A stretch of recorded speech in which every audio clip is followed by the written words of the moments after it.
ወደ ግቢያችን ስገባ የእናቴ ሺቲ ቅድድ ያለ ሺቲ ለብሳለች። የለበሰችው ልብስ ተቀዳዷል። እናቴ ጠቁራለች፣ እህቴ ጠቁራለች። ግቢያችን ውስጥ ስንገባ የግቢው ዕቃችን የለም። ያው መበየጃው ምኑ የለም፣ ብረታ ብረቱ ባዶ ነው።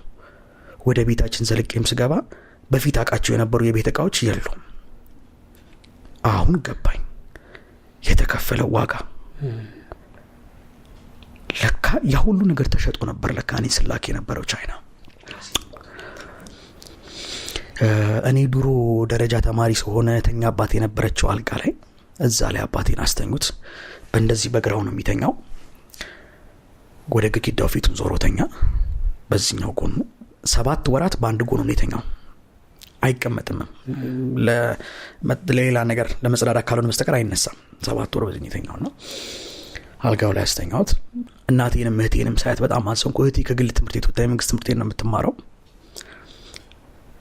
ግቢያችንም ባዶ ነው። ፋይናሊ አልጋው ላይ ወጣውና አባ በቃ ልሄድ ነው አልኩት። ወደ ደብረዘይት ልመለስ ነው። እኔ እዛ እንድቆይ አይፈልግም እሱ፣ እናቴም አትፈልግም፣ እንድታይባቸው አይፈልጉም። በቃ አልቅ ያለው ሰውነቴም አልቋል። ልሄድ ነው አልኩት። እሺ አለኝ። ግን አንድ ነገር ቃል ገባልሃለሁ፣ ከዚህ በኋላ በቀረኝ ዘመን ሁላ ማንም አባት በልጁ ምክንያት ላይ ጎሳቆል፣ ማንም እናት በልጇ ምክንያት እንዳታለቅስ ቃል ገባልሃለሁ። እንዳፍ ይሁንልህ አለኝና መረቀኝ። ከአልጋ ላይ ወረድኩኝ። እሱን እዛው ትቼው ወጣሁ ማለት ነው። በስልክ ነው ማገኘው። መጣው፣ ደወልኩኝ። እንዴት ነው አልኳቸው። ደህና ነው ምናምን አሉኝ። ሁለተኛም ቀን ደህና ነው፣ ሶስተኛም ቀን ደህና ነው። አረ እንደውንም እዛ ስላለው ስላንተ እያወራን ነው ባይገርም ምናምን አሉ። አረ ያወራ ጀመር። አዎ ያወራ ጀመር። ምን አላችሁ? እንደዚህ ያለን ስለ ቤት ነገረን ምናምን እያሉ በቃ እኔ እዛ በመኖርበት ኑሮ እሱ እንትን እያያዘ ይነግራቸዋል እንደ ጨዋታ እያደረገና 5ኛው ቀን አካባቢ ይመስለኛል ስደውል እናቴ ደክሟል በጣም አለችኝ። ምን ነው ስላት አይናገርም፣ እግሮቹ እጆቹ አይንቀሳቀሱም፣ አይበላም፣ ውሃ በጥጥ እያደረጉ ነው አፉ ላይ ጠብ የሚያደርጉለት፣ በደረቱ አስተኝተውታል።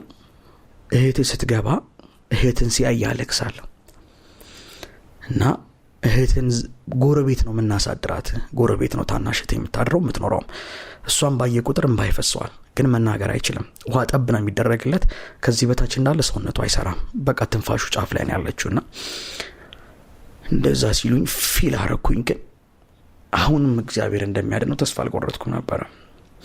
እኔ ያነሳኝ ከጎዳና እግዚአብሔር እንደሆነ አምን ነበርና እስቲ ቆይ እያልኩኝ አንድ ቀን ተኝቼ በ6ኛው በ7ኛው ቀን በነጋታው አካባቢ ለሊት 11 ሰዓት ላይ ስልክ ተደወለልኝ። አንዲት ሰላም የምትባለች ደወለችና ሜሎዲ አለች። አቤት አልኳት። አባት አርፏል አለች። ያኔ ተስፋ ቆረጥኩኝ። ያኔ ፍርሃት የሚባል ነገር በጠቅላላ አብሮኝ ትቶኝ ሄደ። በቃ አንድ በዚህች ምድር ላይ ፈራው የነበረው ነገር ምንድን ነበረ? አባቴን ማጣት ነበረ። አንዳንዴ ልክ ሊወጣል ሲል ወደ ውጭ ታለቅሳለህ። አሁን ይህንን ታሪክ ሳስታውሰው እንባ ከዓይኔ ሊፈስ ይችላል። ያኔ እንባ ከዓይኔ ውስጥ ሊወጣ አልቻለም። እንዴት ብዬ እንደማዝን ራሱ ግራ ገባኝ። ወደ ውስጥ ብቻ እንባ ይፈሳል። እናቴ ደግሞ ለዚህ ለመንፈሳዊ አባቴ ነግራው መንፈሳዊ አባቴ መጣ ሊያረዳኝ። 12 ሰዓት ላይ ግቢውን በር አንኳኳ። ስከፍታ አጠገቤ ቁጭ አለ። ገባ ግቢ ውስጥ። እኔ የምልህ ዳኒ ሲል እቅፍ አደረኩትና አለቀስኩኝ። ያኔም ባካዬን ይወጣ። ሰምተሃል እንዴ አለኝ። አዎ አልኩት።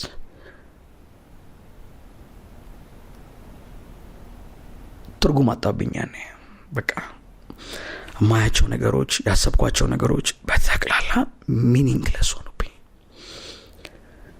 አለቀስኩኝ። እንደዚህ ቸርች አካባቢ የምናውቃቸው ልጆች ተጠሩ፣ እንዲያጽናኑኝ ወደ ቤት መጡ። 4 ሰዓት አካባቢ እናቴ ደወለች። ከቀኑ 4 ሰዓት ስልኩን አነሳሁት። እንግዲህ በኢትዮጵያ ባህል አንድ ሰው ሲሞት ወዳጅ ዘመዶች ውስጥ ከሚመጡ ይጠበቃል ሊቀበር። ባል፣ ሚስት፣ ወንድም፣ እህት፣ ልጅ ይጠበቃል ለቀብር ይመስለኛል አይደለም? እናቴ ደወለችልኝ። ስልኩን አነሳሁት። አቤት አልኳት። ያው የሚባለው እንግዲህ ና ለቀብር መድረስ አለብን ነውና ስልኩን ሳነሳው አትመጣም አይደል አለችኝ። ያኔ ደግሞ የበለጠ አመመኝ። አትምጣ እንደማለት ነው። እንደዛም ወደው ጫማውን ቀይሮ ትምህርት ቤት ያስገባኝ። ለሊት በጥበቃነት እየሰራ ሲያስተምረኝ ነበር። አንዴ አይደለም 2 ጊዜም ተባረረ። ተስፋ ሳይቆርጥብኝ ከሀገር ውጪ እንኳን ለኮ አንድ ዘበኛ 80 ሺህ ብር እየከፈለ ልጁን ለማስተማር ያን ያክል ከሬጅ የነበረውን አባት አፈር ውስጥ እንኳን ሲገባ አላየሁትም። ቻውም አላልኩትም። በዛው ተሰነባበትን። በየቀኑ ሰማው የነበረው ድምጽ እስካሁን ድረስ የለም። ያኔ በስልክ ተደዋውለን እኔ እሱን ሳበረታው እሱን ሲያበረታኝ የነበረው ድምጽ የለም። ሮጥለትና ሰራለት የነበረው አባት የለም። እዛ ጋር በቃ ማለት ነው። ቀብሩ ላይም አልቆምኩም። እነዛ ልጆች አብረው የነበሩ ሲያጽናኑኝ ቆዩ። ግን ምን ጊዜም ደግሞ መሸሸት ሲል ሁሉም ከዙሪያ ይሄዳል። ልክ መሸሸት ሲል ባጠገቤ የነበሩ ጓደኞቼ በጠቅላላ በሉ መሸ፣ ጅብም ይወጣል እዚህ አካባቢ ያሉ ወደ የቤታቸው ሄዱ። ሌሊቱን እኔና እቺ ልጅ አብረን ቤት ውስጥ እያለቀስን ነጋ። ሊነጋጋ አካባቢ አንድ የጀመርነው ስራ ነበር ስትሪንግ አርት። አሁን ተስፋ ቆርጫለሁ። ተስፋ ማድረገው ነገር የለኝም፣ ምፈራውም ነገር የለኝም። ስትሪንግ አርቱን አነሳውና ክር ጠቀለልኩበት እስከሚነጋ ድረስ። ሌሊቱ አልተኛንም። ልክ ጧት ሲነጋ ያንን ስትሪንግ አርት ሱቅ ይዤ ሄድኩኝ። ጧት ሰዎች መጡኛ ሊጤቁ። እሷ በጥቁር ለብሳ እኔ ስትሪንግ አርቱን ይዤው ሱቅ ሄድን ለመሸጥ። ካዛኑ ላይ ተነሳ። ሱቅ ሄድን። ሱቅ ሸጠን ስንመለስ የሰፈር ሰው በር ላይ ጠብቆናል። እንዴ ሀዘንተኞች አይደላችሁ ለምንድነው የምትወጡት ምናምን ብለው ተቆጡን። ቤት ነው መቀመጥ ያለባችሁ አሉ። ገባን። ቀኑን አሁንም እያጽናኑ አሉ። ልክ እነሱ ሄዱኝ። አሁን ማታም ስራችንን ቀጠልን። ከበፊቱ እንደሆነ ፍጥነታችንን የበለጠ ጨመር ነው። ለምን? ይሄ ነው የእግዚአብሔር ማጽናናት። ሰው ሲያጽናና ነው የሚለው። እግዚአብሔር ሲያጽናና ኃይልን ነው የሚጨምርልህ፣ ብርታትን ነው የሚሰጥህ። ትክክለኛው ማጽናናት ይሄ ነው። ቀን እነሱ ሲመጡ አብረን እናዝናለን። ሌሊቱን ግን ክሩን እየሰራን ሚስማር እየከተከተን ነው የምናድረው። ሌሊት ነው እየከተከተን የምናድረው። ጎረቤት እየተነሳ እንደሆነ ምንድነው ይለናል። አይ ምንም ስራ እየሰራን ነው እንላለን። ሻማ አብርተን እየከተከተን እሷ ክር እያለበሰች እናራለን። ጠዋት እናስረክባለን። እንደዛ እያለን 3 ቀን 4 ቀን አለፈ። ሀዘን የሚደርሰውም ሰው ቀረ። ኮሮና ነው፣ ትምህርት የለም እንዳልኩክ። አባያ ላይ ነገር ትዝ አለኝ፣ ልጆችን ብታስጠና የሚለው ነገር። እኔማ ልጆችን ማስጠናት አለብኝ አልኩኝ። ከዚህ በኋላ ከየት መጀመር ፈለግኩኝ? ከላይ ቴሌቪዥን ላይ ወጥቶ ከመታየት። ኮሮና ነው፣ ትምህርት በቲቪ ነው። ቴሌቪዥን ላይ ሄጄ አስጠናለሁ አልኩኝ። እንደ ቢዝነስ ፕላን የምትሆን ነገር ጻፍኩኝ በወረቀት ላይ ይዤ። ከስክስ ጫማ ነው የለበስኩት። አባቴ ትቶልኝ ሄደው። አንድ ሱሪ ያለችኝ ሸሚዜን ጠቅጥቄ የቤት ጣቢያ መጣሁ። አለችኝ ልጅ ታወጣችና እዚህ እናንተ ጋር ፕሮግራም ለማቅረብ ነበር። ምን አይነት ፕሮግራም? ተማሪዎችን ለማስተማር። ማስተማር ትችላለህ? በጣም ጎበስ፣ በርታ። እና እንዴት ነው ማስተማር የፈለከው? የአየር ሰዓት ገዝተህ ነው አለችኝ። የምን የአየር ሰዓት ነው የምገዛው አልኳት። አይ እኮ እንዴት ነው ታዲያ? አይ እናንተ የአየር ሰዓት ስጡኝና ላስጠና። ምን ማለት ነው? እኔ በቃ እንደዚሁ ሰጥተውኝ አስተምር ቢሉ ነው የመሰለኝ። ኧረ በል እንደዚህ የለም አለችኝ። አይ የለም ተመለስኩኝና ቴሌቪዥን ጣቢያ በጠቅላላ ሄድኩኝ። ኢትዮጵያ ቲቪ ላይ አልቀረኝም። ኧረ ተው። ዞርኩኝ ሁሉም ጋር። ፋናነሽ ምነሽ እየርኩኝ መጠቅ ጀመርኩኝ። ፕሮፖዛል ይዘህ ወረቀት ይዣለሁ። ትምህርት በቴሌቪዥን እየተላለፈ ነው። አልተመረኩም፣ ዲግሪ የለኝም፣ ግን ማስተማር እችላለሁ። ፍቃዱልኝና ላስተምር ተማሪው በሚገባ መልኩ። ተስፋ ያለው ነገር መስሎ ነበር። ተስፋ ያለው ወደ ቤት ተመለስኩኝ። ሰፈር ውስጥ ኦሮሞኛ ተናጋሪዎች ናቸው ልጆቹ። 1-3 ልጆች አሉ። እነሱን ጠራውና ቤታችን ውስጥ ጣሳ አስቀመጥኩኝና ያቺ ትንሽ ዋይት ቦርድ ላይ ቻይንኛ ማስተማር ጀመርኩ። እነሱን በነጻ ወረድኩኝ ወደ ታች። በቃ እኔ ከላይ ለመጀመር ነበር ግን ያልሆነልኝም። ታች ወረድኩኝ። ለምን ቻይንኛ? ምን ላስተምራቸው? ሌላ ህፃናት ናቸው። ቻይንኛ ግን ያው አዲስ ስለሆነ ሰፈሩ ላይ መረር የሰው ይላል። 3 ልጆች ናቸው። በነጻ ጣሳው ላይ ተቀመጡ። ደብተር ከቤት ይዘው ይመጣሉ። EERR ሰን ሳን ስስ ያልኩኝ ቻይንኛ ፊደል ቁጥር ማስቆጠር ጀመርኩኝ። እነሱን እንግሊዘኛ ማስተምራቸው ጀመረ። ከዛ እነሱን እያስተማርኩኝ ደግሞ በተክርስቲያን አካባቢ አንድ ማቃው ልጅ ነበር፣ የ8ኛ ክፍል ተማሪ።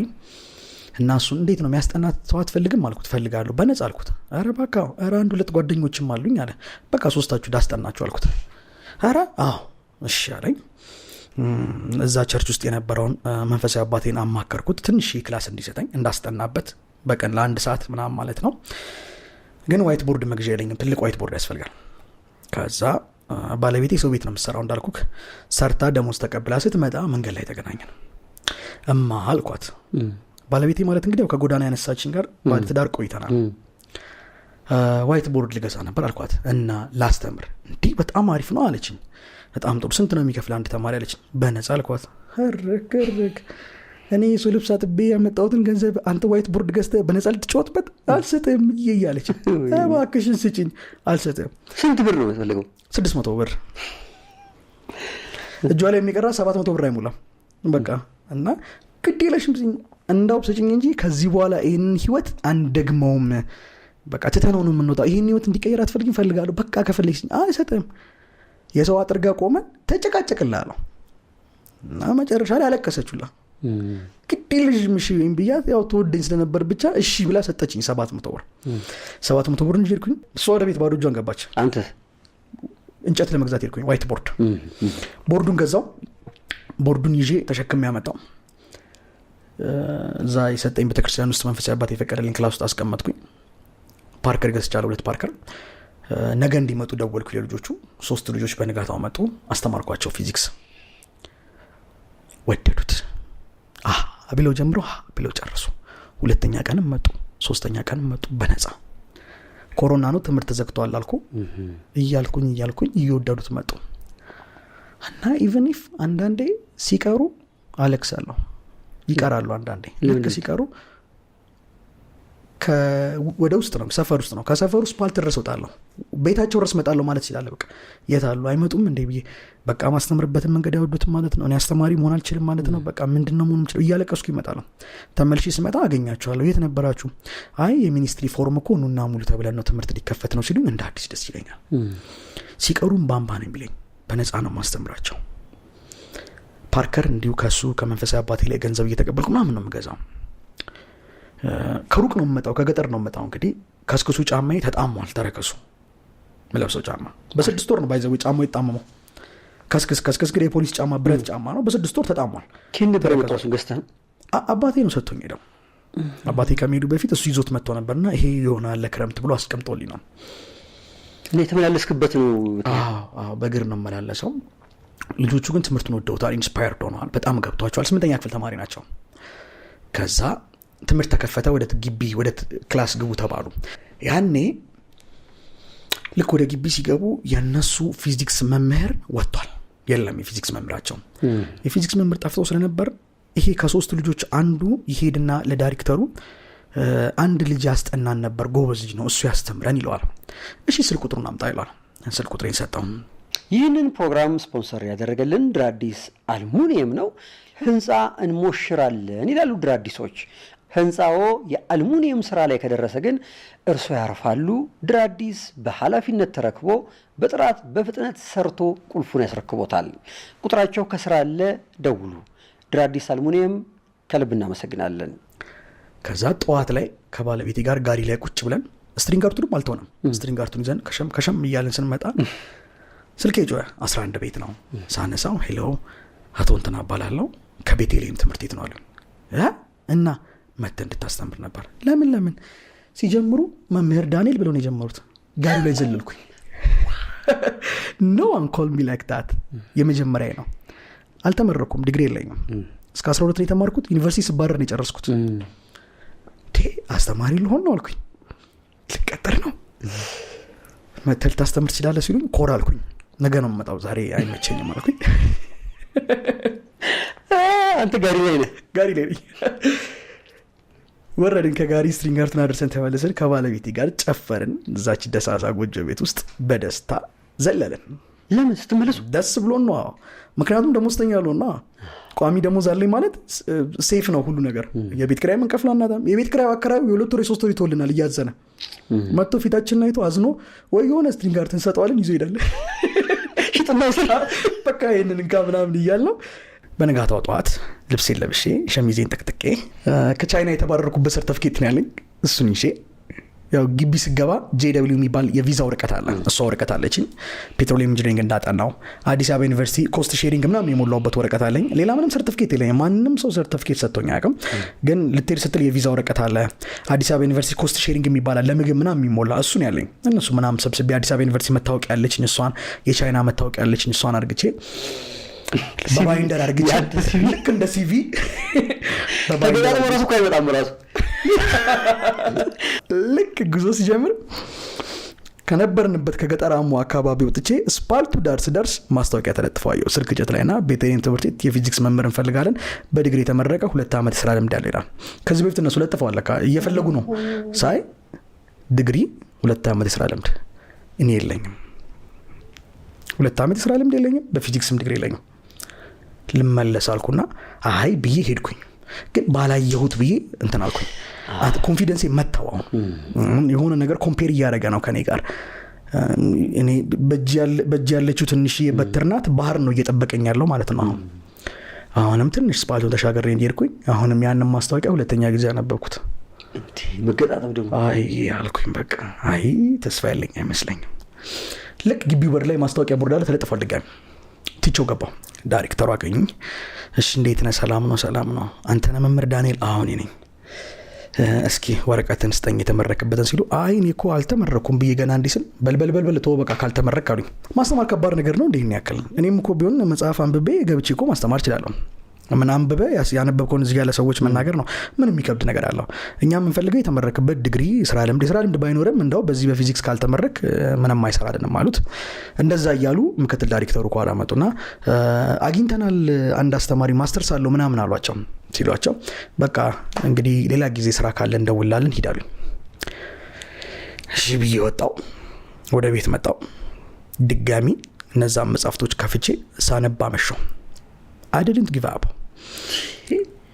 ግድ የለም ካልቀጠሩኝ በቃ የራሴን ትምህርት ልከፍት ነው ማለት ነው ብዬ ነው ያመሰብኩት። እያስተማርኩኝ እያነበብኩኝ አመሸው። ማታ እንደለመደብኝ እዛች አባቴ የገዛችልኝ ዋይት ቦርድ ላይ እሱ የገዛልኝ ዋይት ቦርድ ላይ እየጻፍኩኝ አደርኩኝ። ጠዋት ድጋሚ የ11 ቤት ቁጥር 12 ሰዓት ተኩል ላይ ተደወለ። መቼም አሁን የደወሉት ድጋሚ ሊያባሩኝ አይደለም እና ሊሉኝ ነው። አሁን ተጨፈረ ድጋሚ ሳታነሳው እንዴ ሳላነሳው ገና በቃ እሳቸውን የደወሉት አልኳት። ለባለቤቴ ማሳዩት መቼም የደወሉት ሊመክሩኝ አይደለም እና ስራ ሊሉኝ ነው ብዬ ዘለልኩኝ። ና እስኪ እንፈልጋለን አሉኝ። ሄድኩኝ። ሊቀጥሩት የነበረው መምህር የተወሰነ ቀን ይቆያል። ከሌላ አካባቢ ነው የመጣው። እሱ እስከሚመጣ ክላስ ውስጥ ማንም ስለሌለ ግባና ቁም ነው ያሉኝ።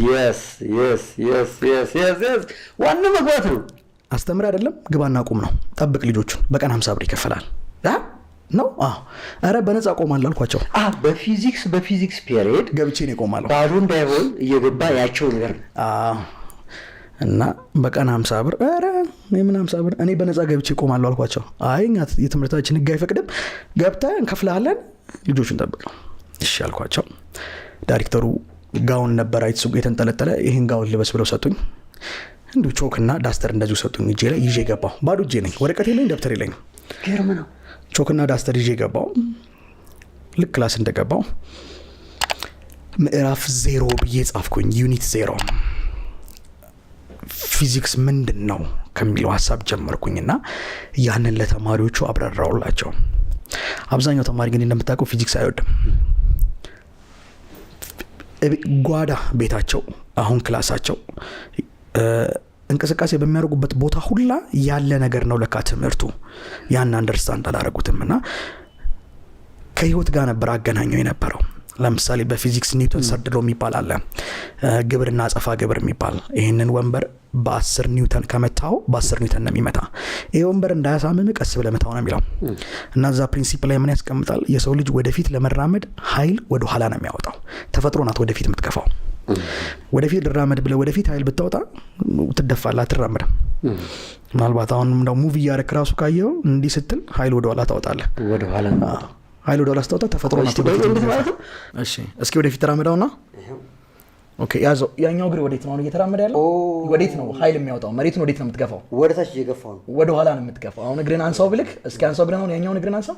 በቃ ኃይል ወደ ኋላ ነው ያወጣው። መሬቱን ወደ ኋላ ነው የገፋው። ኃይል ወደ ኋላ ስታወጣ ተፈጥሮ በራሷ ደግሞ ወደፊት ትገፋለች። ወደ ኋላ ተራመድ ብንድነው? እስኪ ወደ ኋላ ተራመድ።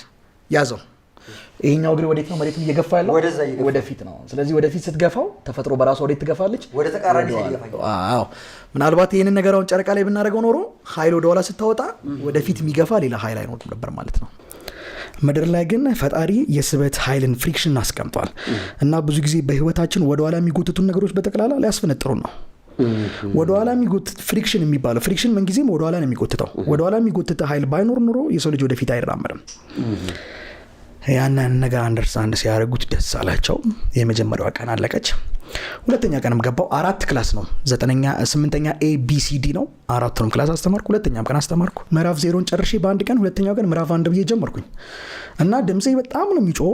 እዚህ እያስተማርኩ እዛ ክላስ ይሰማል። ዳይሬክተሩም ይሰማሉ። ልጅ እያስተማረ ነው እንዴ? ማን ነው አስተምር ያለው?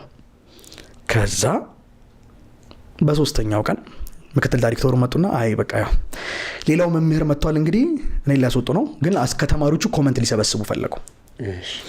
ክላስ ገቡና እኔ እዛኛው ክላስ ነኝ፣ እሳቸው እዚህ ክላስ ናቸው። እኔ ስወጣ ነው ከእኔ ንግር ተከትለው የገቡትና እንዴት ነው ልጆች ፊዚክስ መምህራችሁ እንግዲህ መጥቷል፣ ይሄኛው ፊዚክስ መምህራችሁ እንዴት ነበር ሲሉ ዋው ብለው ተማሪው አጨበጨበ። አሃ አሉ። ከዛኛው ክላስ ወጥቼ እዛ ስገባ እኔ ጭብጨባው ይሰማኛል። ተማሪ እየተሸለመ ነው መሰለኝ። እኔ እዛኛው ክላስ ሆኖም ተመልሼ ስገባ ቀጣይ ክላስ 4 ክላስ ነው ABCD ነው። ከወጥቼ B ስገባ A ይገባሉ። ከB ወጥቼ C ስገባ B እየገቡ ኮመንት ሲጠይቁ ተማሪው እንዳለ ደስተኛ ነው። ፊዚክስ በዚህ መልኩ ተረድተነው አናውቅም፣ በዚህ መልኩ ገብቶን አናውቅም ነው የተማሪው ሀሳብ እንዳለ። ስወጣ ጠሩኝና ለካ ማስተማር ጥበብና ጸጋ ይፈልጋል። እኔ ደብተር ተገልጦ እንደሚነበብ ነው ማቀው። ለካ እንዲህ ነው ማስተማር። እባክህ ፈቃደኛ ኮንክ በፔሪድ 50 ብር እንከፍላለን፣ እኛ ጋር አስተምራለሁ። በአንድ ወር ውስጥ 100 ክላስ ላይ ያለኝ 100 ፔሪድ ነው የምገባው። 50 በመቶ 5000 ብር የወር ደመወዝተኛ። አይ was so amazed። ቤት ገብቼ ለባለቤቴ ስነግራት አለች። ገና የወሩን ደመወዝ ሳንቀበል ከሰው ላይ ተበድረን ከዛ ቤት ወጣን። 2 ፍራሽ፣ ብረት ድስት አባቴ ገዛልኝን ቡታጋስ ይዘን የትገባን። ስቶቭም ነበረቻት እሷ ይድሮ የነገርኩ እሷን ስቶቭ ይዘን ከተማ መሃል ቤት ተከራየን በ1500 ብር።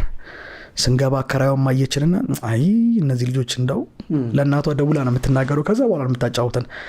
አይ እንደዚህ ነው ያሁኑን ይከፍላሉ እንጂ ቀጣይ የሚከፍሉሽ አይመስለኝም ትላታለች። ለምን ስንመጣ ይዘን የመጣ ነው ዕቃ 2 ፍራሽ፣ ቡታጋስና ብረት ድስት ነው። ሌላ ዕቃ አላችሁ? የለንም። እንደዚህ መሬቱ ሲሚንቶ ነው። እዚህ ላይ ነው የምታኙት? እዚህ ላይ ነው የምታኘው። ኧረ ተው። ሙሻማ ሰጠችን፣ ምንጣፍ ቆርጣ ሰጠችን። በጣም እጅግ በጣም የሚገርሙ ሰዎች ናቸው። ባይገርም ትልቅ ኢምፓክት ነው ያላቸው በህይወቴ ላይ እና እዛ ቤት ገባን። ቤቱ ሰፊ ነው። እዛ ጥግ ነው የምንተኛው። ባዶ ነው ቤቱ።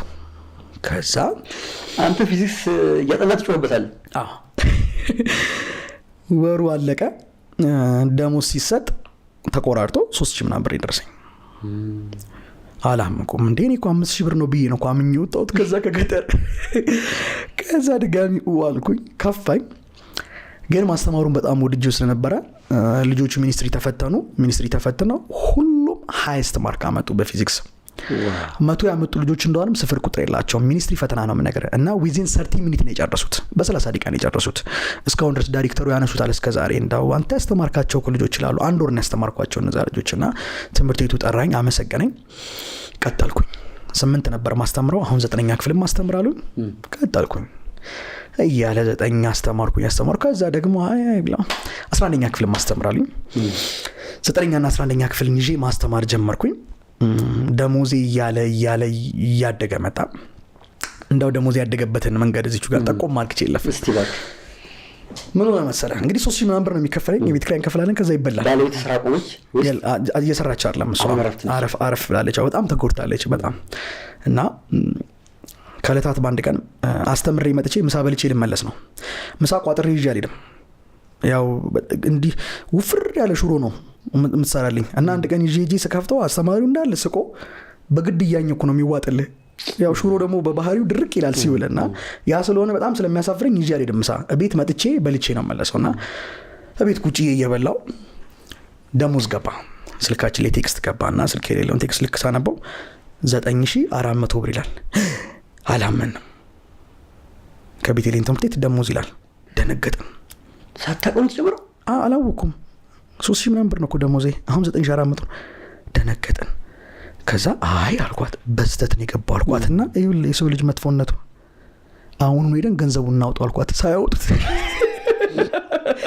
ወይ ያ በስተት ነው የገባው ቶሎ ብለን እናውጣው ሄደንና 9400 ብሩን ሙሉን አወጣ ነው።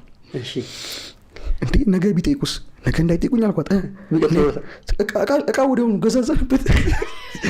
የዛኑ ቀን አንድ ድሮ ማቃት ሴትዮ ነበረችና ቴሌቪዥን ሸጣለሁ ስትል ሰምቻለሁ። ይሄ ቦርጫሙ ቴሌቪዥን 1000 ብር ነው ሸጣለሁ ያለችው። ሄድኩኝ እሷ ጋር አስጭኜ በባጃጅ መጣሁ ቴሌቪዥን ገዛው። ከአመታት በኋላ ነው 1000 ብር የተወቀልክ ነው። 11 ሰዓት እያለ ነው ሱቅ ይዘጋል እየመሸ ነው። በባጃጅ ሄድኩኝ ገበያ ዲሽ ገዛው። ወደ ቤት ይዤ መጣሁ። ዲሹ ምናምን ልክ ይዤ ስመጣ 12 ሰዓት ከምናምን ነው ኦልሞስት 1 ሰዓት ነው ጨልሟል። ዲሹ መገጠም አለበት አልኩኝ።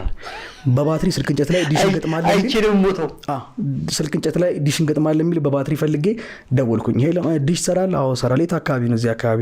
እና መምጣት ይመቻል? አንዴ ጠዋት መጣልሻለሁ አለኝ። አይ አሁን ነው መምጣት ያለበት። ኧረ ቶ አትምጣ አይነገልኝ ሌላ ቦታ ድገም አሁኑኑ ማታውኑ ዲሹ መገጠም አለበት ነው። ለምንድን ነው ጓጉቻ ያለው የምድር ነው ኮምፕሊፍሲ ቴሌቪዥን አይተናናቅም። ሰው ቤት ቴሌቪዥን ስናይ ምናልባት አንዳንዴ እቃ ስትሪንግ ጋር ለማስረከብ ይለን ስንመለስ ግሮሰሪ ውስጥ ነው ቴሌቪዥን ተከፍቶ ቆመን ረጅም ሰዓት የቀረነበት ጊዜ አለ እና ካልተገጠማለን አይገጠምም። ጠዋታሉን ይሻላል አበራ ነው እግዚአብሔር ይህንን ታሪክ ያውቃል። እሺ የሚለውን ድምጽ እያየን አመሸን። ራት በላን ከፍተ ነው። እውነቴን ነው የምልህ። ባለቤቴ ትሄዳለች፣ ትነካዋለች፣ ድምጽ መስጫውን ትመለስ። እኔ ሄዳለሁ፣ እነካዋለሁ። አጠፋ ነው እና ተኛን። ለሊት ተነሳች እሷ ድጋሚ አበራችው። ድንገት ስታበራው ድምፁ እሺ ብሎ ጮኸ፣ በጠበጠ። እኔ ብንብዬ ምንድነው ብዬ ስነሳ እየቀነሰች ነው ደንግጣ። እሷም አብርቷለች። እኔም ማየሁት ዙሪያውን አየዋለሁ። አጠገርም ያለው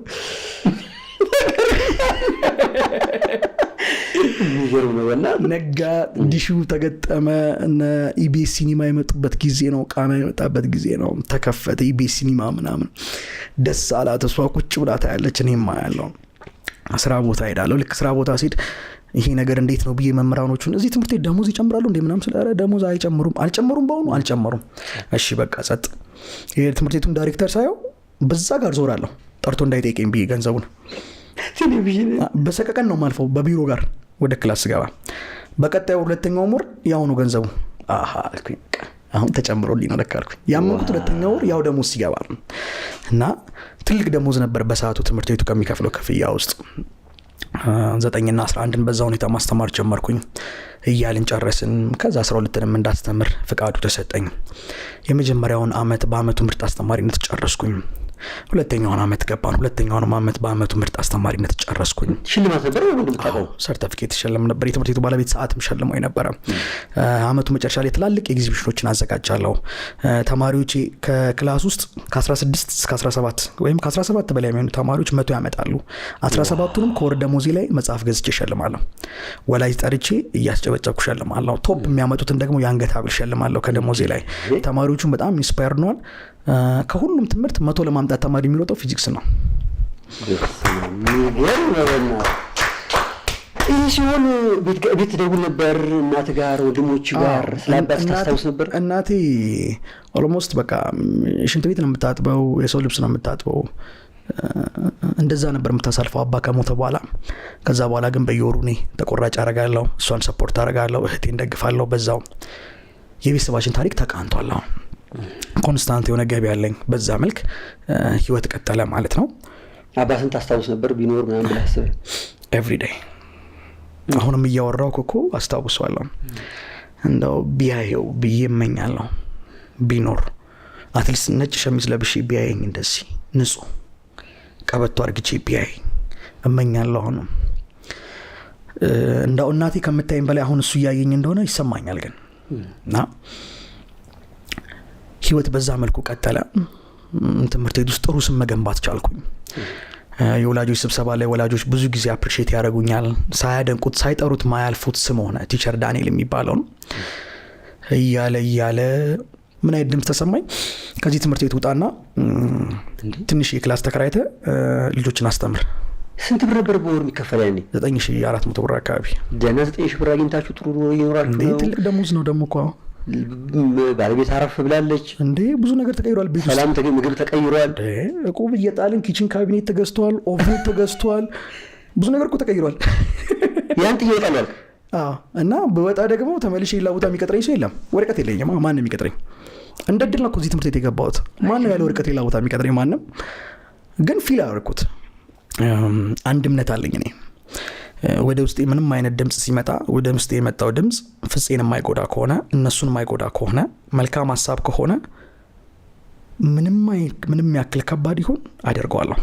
እና ሳደርገው ደግሞ ፋታ አልሰጠውም። ጊዜው እንደሆነ ማድረግ እንደምትችል አምኖ ነው እግዚአብሔር ሀሳብን ወደ ውስጥ የሚልከው። ከዛ እቁብ ጥለን ያጠራቀምናት ብር ነበር 9,000 ብር። የመጀመሪያውን እቁብ የወሰደችው ጎረቤታችን ናት። ቁምሳጥን ገዛችን። ይሄ ቁምሳጥን ባለቤት የሚያምራል አለች።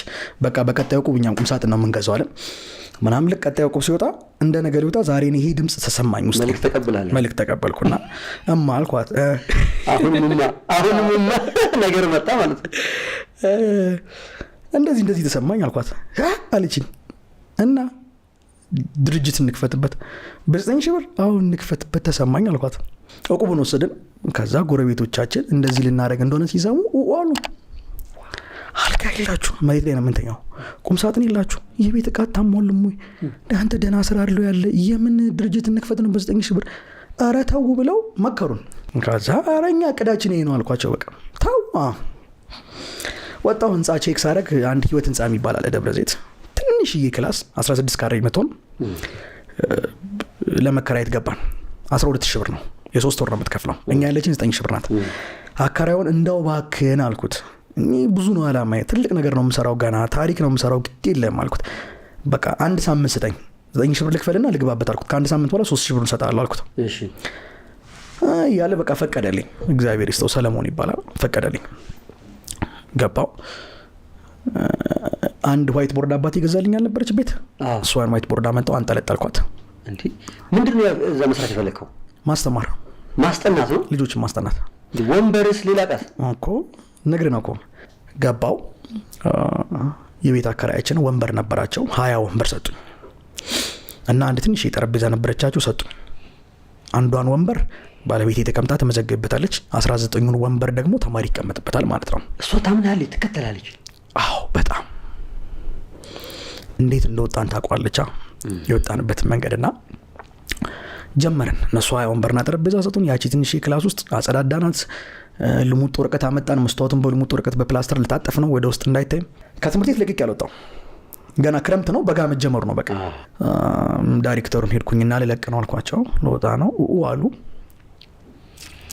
ጨክኜ ወጣው። ምንም ተማሪ የለኝም፣ ባዶ ነው፣ ግን ጨክኜ ወጣው። ለምን ነው መልቀቅ የፈለከው? እዛ እየሰራ መስራት አልቻልክም? በትኩረት አምናለሁ። ሁለት ቦታዎች ላይ ትኩረት ካረክ 50% ነው ሁለቱም ላይ ኤነርጂ የምሰጠው። ስለዚህ እዛ ጋርም ስራውን መበደል አልፈልግም፣ እዚህ ጋርም ስራውን መበደል አልፈልግም። ሙሉ አቅሜን እዚህ ላይ ኢንቨስት ማድረግ ፈልጋለሁ። አንደኛ። ሁለተኛ ደግሞ በእኔ እምነት እግዚአብሔርን አምነው እግራቸውን ከጀልባው ላይ አንስተው ውሃው ላይ መርገጥ የቻሉትን ሰዎች እግዚአብሔር ይባርካቸዋል። ስለዚህ እግሬን ከጀልባው ላይ አንስቼ ውሃው ላይ አረፍኩኝ። ወጣው። በነጋታው አንድ 10 የሚሆኑ ተማሪዎች መጡልኝ፣ ፊዚክስ የሚያጠኑ። እነሱን አስጠናው። የመጀመሪያ ቀን 2 ነው እንጂ የመጡት፣ ሁለቱን አስጠንቼ ሄዱ። በነጋታው 10 ሆነው መጡ፣ 15 ሆኑ፣ 20 ሆኑ፣ 30 ሆኑ። በዛች ጊዜ ውስጥ አንድ ወር ሞላም 30 ሆኑ። ፊዚክስና ማትስ ነው ማስተምረው። 19 ወንበር ይቀመጣሉ፣ የቀሩት 10 ምናምን የሚሆኑት ቆሞ ነው የሚማሩት። ኢቭን ቦታው አትበቃም፣ ውጪ ወጥቶ ራሱ ወረቀቱ ተገንጥሎ ልሙጥልኩ በመስተዋት ውስጥ ነው የሚያዩት። በጣም ስለምጮ ድምጽ ይሰማል። ሲጨልም አንደኛ ጨልሟል፣ ሁለተኛስ ቀጣዩ ሊነጋ ነው ማለት ነው። አለቀ። አሁን ትምህርት ላይ ነው ያለው አይደል? አንደኛ ትምህርት ላይ ነው ያለው፣ ቀጣዩ ጊዜ የምን ጊዜ ነው እያለ ነው፣ የሥራ ጊዜ ነው። እንደዛ ማስተማር ጀመርኩ። ዋይት ቦርዷ ስጽፍባት ብርትስ ብላ ትገባለች። እዛ ላይ እያስተማርኩኝ በጎን አንድ መምህር ቀጠርኩኝ፣ ኬሚስትሪ መምህር እንዲያግዘኝ ጨመርክ? አዎ ኬሚስትሪ ደግሞ 3ኛ ትምህርት ጨመርኩ። 300 ብር ነው የምናስከፍለው በወር። እንግዲህ 3 ትምህርት ነው የሚያጠኑት። ከዛ ወር አለፈንና ቀጣዩ 3ኛ ወር ልንከፍል ነው። የ3 ወር ከፍለን ነበር። አሁን ቀጣይ 3ኛ ወር ለመክፈል ስናስብ ከላይ ደግሞ አንድ ክላስ አለ፣ ሰፊ ክላስ እና ውስጤ በየቀኑ እየሄድኩኝ አየዋለሁ፣ በመስተዋት ውስጥ እንደዚህ ብዬ አየዋለሁ። እና ክላስ ሰፊ ነው፣ ግባ ይለኛል። እዚህ በጣም ኦቨር ነው ኪራዩ፣ በጣም ትልቅ ነው፣ ወደ 60 ካሬ ነው። እዚህ ግባ እሺ አልኩና አንድ ተማሪም ነበር አገዘኝና ተከራየው ገባው ትልቅ ክላስ ገባው ባገኘነው ገንዘብ ወንበር ገዛው የሰዎችን የአከራዮችን 20 ወንበር መለስኩኝ 20 ወንበር ገዛው ዋይት ቦርድ ገዛው ጥብቅ የሚል ቆንጆ ዋይት ቦርድ ግድግዳው ላይ ተለጠፈ ማስተማር ጀመርኩኝ እያሉ 40 ሆኑ 50 ሆኑ በፊት የሚያውቁ መምጣት ጀመሩ መጡ በፊት የሚያውቁ መጡ አስተምሬ ማላቀባቸው ትምህርት ቤቶች ደግሞ ሰሙና መጡ የተማሪ ቁጥር በጣም በዛ 80 ሆኑ ዋው 80 በ324,000 ብር አካባቢ ህንጻው ጥበብ የተገለጠው ትጉህ ታታሪ አያውቅም ድካም ዘመን መሻገር ሳይከተብ አይረካም የሀገሬ ኮከብ የሀገሬ ፈርጧ በእውነት የወጣ ከአብራክ ከውስጧ አዳዲስ ሐሳብን የሚያፈልቅ በተለየ ስልት የሚያጠናቅቅ የአልሙኒየም ልክ ድር አዲስን እንካ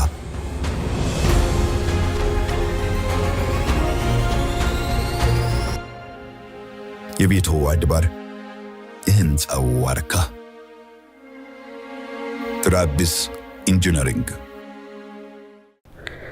እኔም ጥሩ አገኛለሁ ላስተማሪውም ከፍላለሁ በሰዓት አይ አሁን ደግሞ በቃ ላይብረሪ ክፈት አለኝ ውስጤ ላይብረሪ እሺ ብዬ ሲኒ መደርደሪያ አለች ቤታችን ሲኒ መደርደሪያ ሲኒና ድስትና የሚደረደርበት ነጭና በጥቁር ፕላስቲክ 5 መደርደሪያ አላት ያቺን ይዤ መጣውና ከተማሪዎቹ ላይ መጽሐፍ ሰብስቤ ሪቫና ስሬ ላይብረሪውን መረቅ ፈንዲሻ ምናምን ዳቦ ተዘጋጅቶ እዛው ክላስ ውስጥ ነው እዚህ ይማራሉ ግድግዳው ስር ደግሞ የሲኒ መደርደሪያው አለች መጽሐፍ ሞልቷታል ተማሪ ከዛ መከራየት ይችላል ባለቤት ቁጭ ላዛ ጋር ስመዝገብ መደርደሪያ ያላት 4 ነው 5 ሲኒ መደርደሪያ ነው እኮ እሷ ላይብረሪ ናት ምን ደላንተ የሚታይ ከተማ ውስጥ ትልቅ ላይብረሪ ነው የሚታየኝ አንድ ሽንኩርት መደርደሪያውን ተወስዳለ አንድ ደሞዟን ተወስዳለ አንድ ቁም ሳጥኑን በላ ውስጥ የመጣውን ድምጽና እማደርገውን ድርጊት በፍጹም ኮምፔር አላደርገው አሁን ውስጥ የመጣው ድምጽ እኔ ትልቅ ላይብረሪ ስከፍት ነው የተሰማኝ ስለዚህ ያለኝ የሲኒ መደርደሪያ ነው በሲኒ መደርደሪያ መጽሐፍ አርግቼ ጀመርኩ ላይብረሪው ተመረቀ ተማሪው ያለ እየተጨበጨበ ፈንዲሻ ዳቦ ተጣጣቸው ይስቃሉ እነሱ መቼም አይደል ከተከፈተው ላይብረሪ በላይ የወጣው ወጪ በለጠ ሴሬሞኒ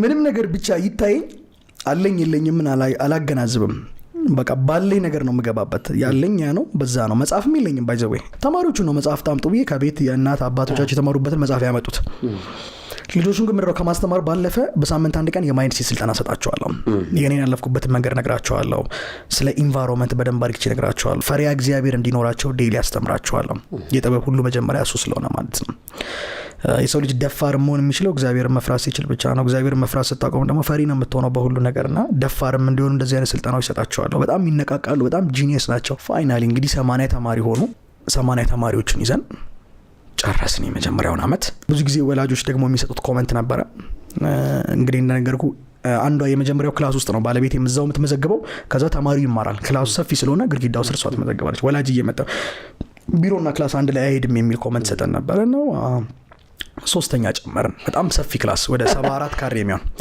ቢሮአችን ነው በጣም ሰፊ ነው ስለ ኤክስትራ ሰፊ ነው አንድ ባለቤቴ ነው 74 ካሬ ውስጥ ቁጭ ላ የምትመዘግበው ቀጣይ ነገ ተነጎዲያ ግን እንደሚጠበን አምናለሁ አሁን ወደ መስከረም ስንተላለፍ ኖርማል እኛ ጋር ቅዳሜና ወር ነው የሚያጠኑት ከሰኞ እስከ ዓርብ ደግሞ ትምህርት ቤት ይማራሉ እነማን እነዚህ 12ኛ ክፍል ተማሪዎች በየትምህርት ቤቱ እንደዚህ አይነት ህግ ወጣ ቅዳሜ 12ኛ ክፍሎች ማጥናት አለባቸው ጥሩ ውጤት እንዲያመጡ ስለዚህ እናስጠናቸዋለን ብለው ወላጅ ሰብስበው ተናገሩ የኛ 160 ተማሪዎች ሊጣፉ ነው ማለት ነው ተማሪው አብዛኛው ተማሪ ፍላጎቱ የነበረው ወደኛ ጋር ነበር እና የዛን ጥናት ትቶ እኛ ጋር ይመጣል ስለዚህ 2-3 ተማሪ ነው እነሱ ጋር ጥናት የሚቀመጠው ማለት ይቻላል ስለዚህ ትምህርት ቤቶቹ ምንም ማድረግ ስላልቻሉ ዘጉ ቅዳሜ የሚባለው ቲቶሪያል ዘጉና አቆሙ በእኛ ምክንያት በተለያየ ትምህርት ቤት ባይዘው ስማችን ብዙ ጊዜ ይነሳል በቃ ያ ማይሲድ የሚባል እየተባለ ብዙ ጊዜ ስማችን ይነሳል መጀመሪያ ካይ በጥሩ ነው ወይስ እንደው በጥሩ በመልካም መጀመሪያ የመጣንበት መልካም ነበር 12ኛ ክፍሎች ላይ ስንደርስ ግን ተማሪው እንዳለ ሺፍት አርቶ ወደኛ ጋር መምጣቱን ሲያውቁ በተለይ የግል ትምህርት ቤቶች ቀጥታ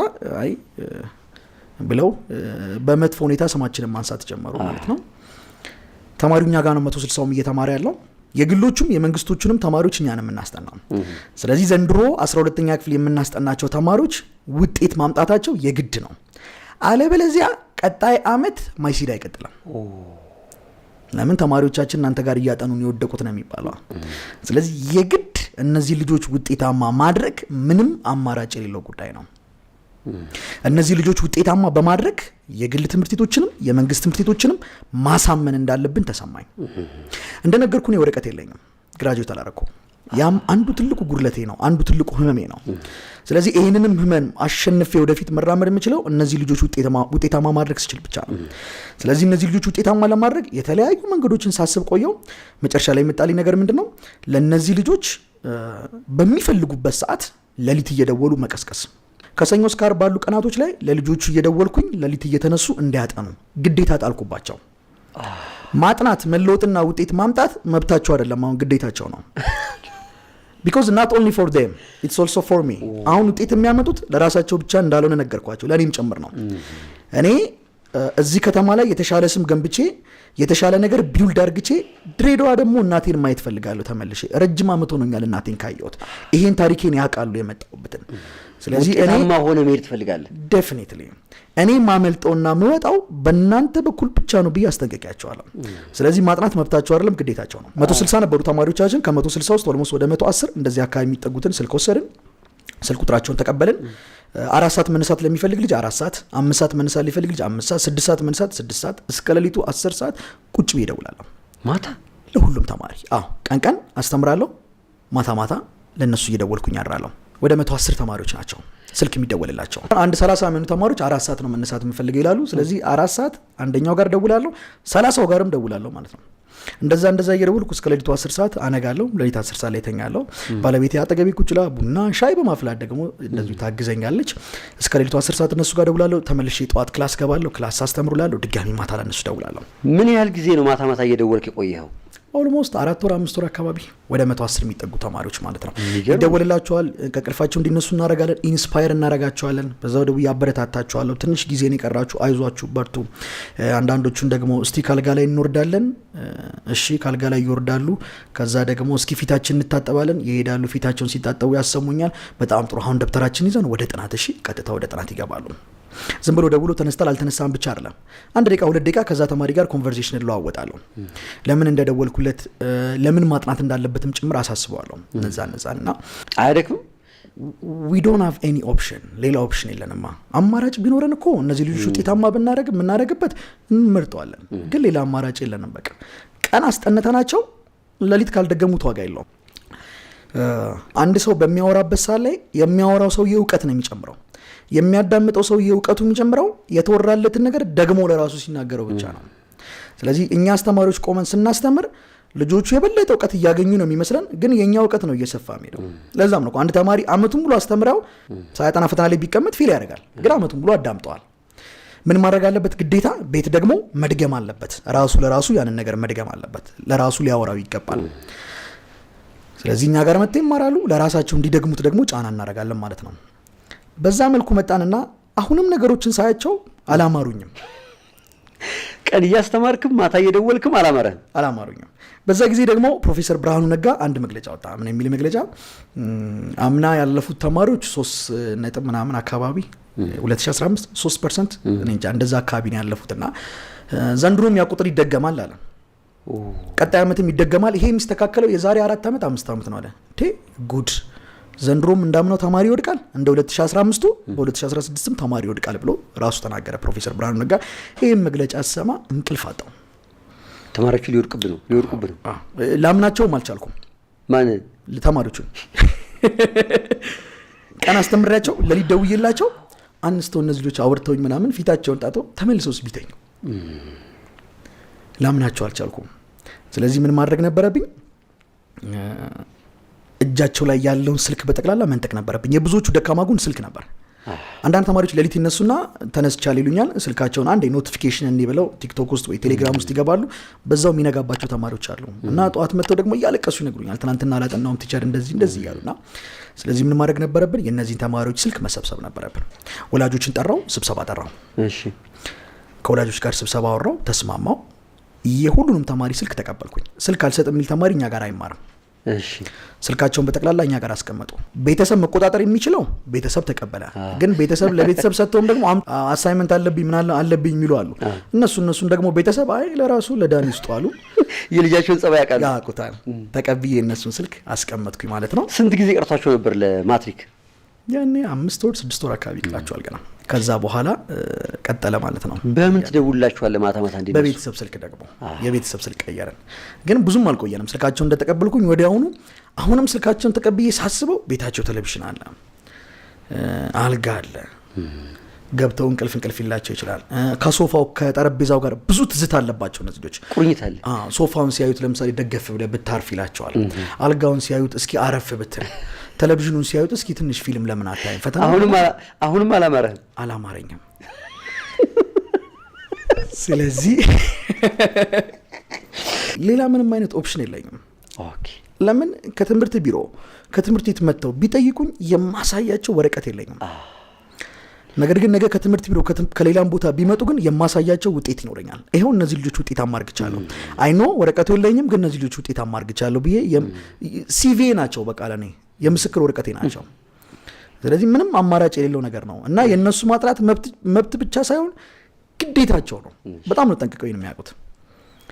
ስለዚህ ምን ማድረግ ነበረብን? እነዚህ ልጆች ስብስብ አርክተን የሆነ ቦታ ማስቀመጥ ልትወስዳቸው። ውስጤ ምን የሚል ስሜት ተሰማኝ። ለምን ሰብስባ መጥተህ ለምን ክላስ ውስጥ አታሳድራቸውም ነው? እሺ ያልኩኝ። ባለቤቴን አማከርኳት። ባለቤቴ እንደነገርኩት ጀግና ሴት ናት። ሰው መከተል ነው በቃ። ጀግና ናት በጣም። ማትላት ነገር የለም። ጀግና ማትላት አርጊ ማትላት ነገር የለም። የመጣንበትን ጎዳና ታውቀዋለች። ስለዚህ እሺ ብሊቭ ሚ በቃ በጣም ነው የምታምነኝ። ስለዚህ ቀጥታ ምን አደረግን? ወላጆችን ሰበሰብን። ድጋሚ ፈቃደኛ የሚሆኑ ወላጆች ካሉ ተማሪዎቹን ተቀብዬ እኔው ጋር እያበላው እያጠጣው እያሳደርኩኝ እዚሁ ፊት ለፊቴ እያጠኑ እንዳያቸው አሰብኩኝ ማለት ነው። በቃ ካላየዋቸው እነዚህ ልጆች እያጠኑ አይደለም አላምንም አልኩኝ። ወላጆችን ይሄንን አማከርኩኝ። እሺ በቃ እንግዲህ ያው ከሚቀጥለው ሳምንት ጀምሮ ያኔ ቀኑ ይመስለኛል 21 አካባቢ ነው እና ያው ከሚቀጥለው ከአንድ ጀምሮ እንግዲህ ይገባሉ ምናምን ብለው የተወሰኑት ወላጆች ተስማሙ። 145 ነው። ልክ ሲስማሙ አይ ከአንድ ጀምሮ አይደለም ዛሬ ነው የሚገቡት አልኩኝ። ወላጅም ሳይዘጋጅ አንተም ሳትዘጋጅ የት ነው የሚገቡት? በቆየ ቁጥር ከስጋዬ ጋር ማከርና እሰርዘዋለሁ። ምክንያቱም ቀላል አይደለም። አንደኛ ትልቅ ሪስክ ነው። እነዚህን ተማሪዎች አጠገቤ እያየው አሳድሬ ውጤት አላመጡም ማለት እኔና እኔ ብቻ ነኝ ተጠያቂው። በፊት ትምህርት ቤቱን ተወቅሳለ፣ ቤተሰብን ተወቅሳለ፣ ቤት ስላልተቆጣጠራቸው ነው እንጂ ዳኒ አስተምሯቸዋል በጥሩ ሁኔታ ብለህ ልትናገር ትችላለ። አሁን እኔ አስተምሬ እኔው ፊት ለፊት ከሰኞ እስከ ዓርብ ቁጭ ተቆጣጥሬ ውጤት አላመጡም ማለት ሪስኩ በጣም ከባድ ነው። ስለዚህ የመደራደሪያ ጊዜ ለራስ መስጠት አልፈልግም። አዎ ውሳኔዎችንም ሶስን ደግሞ ቶሎ ነው የምወስነው። ስቀይር ዘግይቼ ነው የምቀይረው። ቶሎ ውሳኔ አልቀይርም። በጣም ዘግይቼ ነው የምቀይረው። አዲስ ሀሳብ መጥቶልኝ ወደ ውሳኔ ከገባው ግን ቶሎ ነው ዲሳይድ ማድረገው።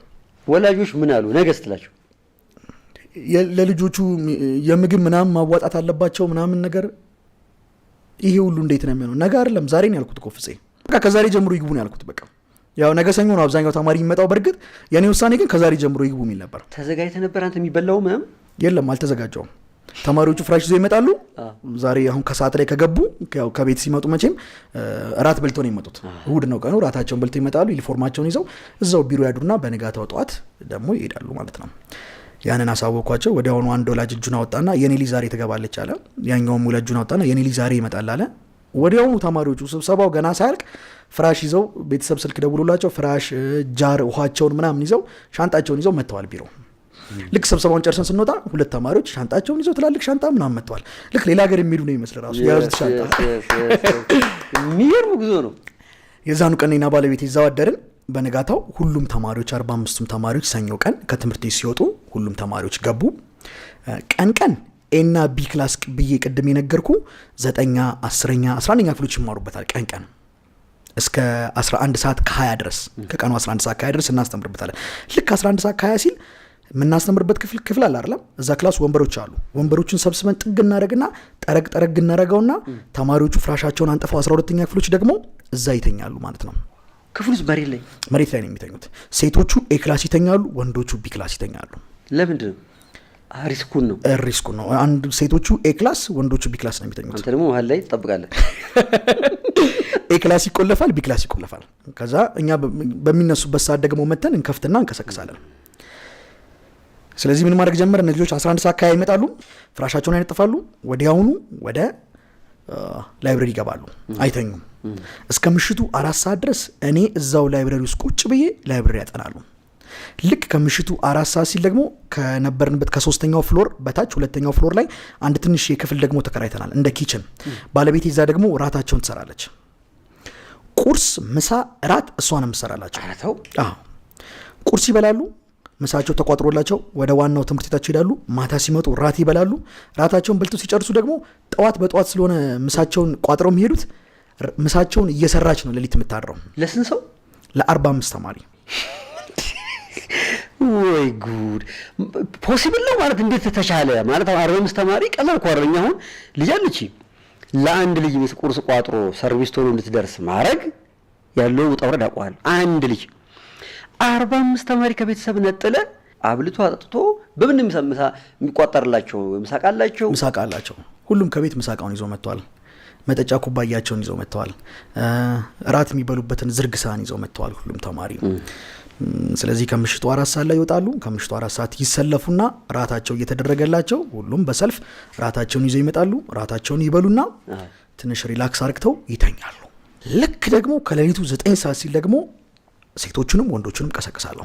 ከዛ ውጭ ደግሞ እኛን 2 ወንድሞች አሉን፣ እጅግ በጣም ትጉ ወንድሞች፣ በነፃ ቮለንተሪ የሚያገለግሉን ማታ እየመጡ እነሱም በተቻላቸው መጠን ተማሪዎቹን ኮንትሮል ያደርጓቸው ነበር።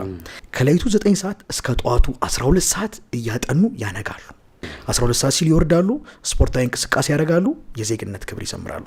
ተመልከት እንግዲህ ጥናት ቤት ነው አይደለም። እኔ ያሳየኝ ከድሮም ትምህርት ቤት መክፈት ነው። ነገር ግን ያለኝ አቅም ጥናት ቤት መክፈት ነው። ግን ሁሉ ነገሩን እንደ ትምህርት ቤት ነው ማድረገው። ትምህርት ቤት ላይብረሪ ያለው ላይብረሪ መኖር አለበት። ትምህርት ቤት የዜግነት ክብር ይባላል፣ የዜግነት ክብር ማለት አለበት። እንደዚህ አይነት ነገሮችን ነው ማድረገው። ስለዚህ ጠዋት ስፖርታዊ እንቅስቃሴ ያደርጋሉ፣ የዜግነት ክብር ይሉና ወደ ቁርስ ይወርዳሉ ማለት ነው። ቁርሳቸውን ይበላሉ። ቁርሳቸውን በልተው እንደጨረሱ ምሳቃቸው ይቋጠራል። ምሳቃቸውን ይዘው ደግሞ ወደ ዋናው ትምህርት ቤታቸው ይሄዳሉ። ፕሮግረሱ አሁን ትንሽ አመንከው ሂደት ውስጥ? አሁን እዛው ሳያቸው እጅግ በጣም አመንኩ። ከዛ በተረፈ ደግሞ ማታ ከመተኛታቸው በፊት ይጸልያሉ። ሁሉም በየእምነቱ፣ ሙስሊሙ በእምነቱ፣ ኦርቶዶክሱም ፕሮቴስታንቱም በእምነቱ ይጸልያሉ። እንደዋንም ማስታውሳለሁ የእንትን ጊዜ ራሱ እግር አጠባ ጊዜ ፕሮቴስታንቱ የኦርቶዶክሶቹን እግር ያጥባል። የስግደት ጊዜ እዛው ነበር አንጥፈው የሚሰግዱት፣ እዛው አንጥፈው እየሰገዱ ነበር። በዚህ መልኩ ነበር የመጣ ነው። ስትሪክትሊ ያስኳቸው በቃ እርግጠኛ የሚሆንኩ ነው። ከዛ በተጨማሪ ደግሞ ትምህርት ቤት የሚፈተኑት አንድ ሞዴል ነው። ማትሪክ ዋናውን ከመፈተናቸው በፊት አንድ ጊዜ ኤግዛም ይፈተናቸዋል ትምህርት ቤቱ። እኔ ደግሞ 6 ጊዜ ነው የፈተንኳቸው። 6 ጊዜ አጣርቻቸዋለሁ ሊያቸው ብዬ ሁሉንም ትምህርት ጥያቄ እያወጣው እዚህ አዲስ አበባ የሚወስዱት ሞዴል አለ። እነሱን ከቴሌግራም ላይ ከምን ላይ ዳውንሎድ እያረኩኝ እኔም በራሴ ጥያቄ እየጨመርኩኝ እነሱን ፕሪንት እያረኩኝ እፈትናቸዋለሁ። በተደጋጋሚ 6 ጊዜ ፈትኛቸዋለሁ። የመሳሳት እድል ሰጣቸው ማለት? እኔ ጋር 6 ጊዜ ተፈትነዋል። ትምህርት ቤት 7ኛ ተፈትነዋል። ለመፈተን ሲገቡ ዋናውን ፈተና ሲፈተኑ 8ኛቸው ነው። ጨዋታ ነው።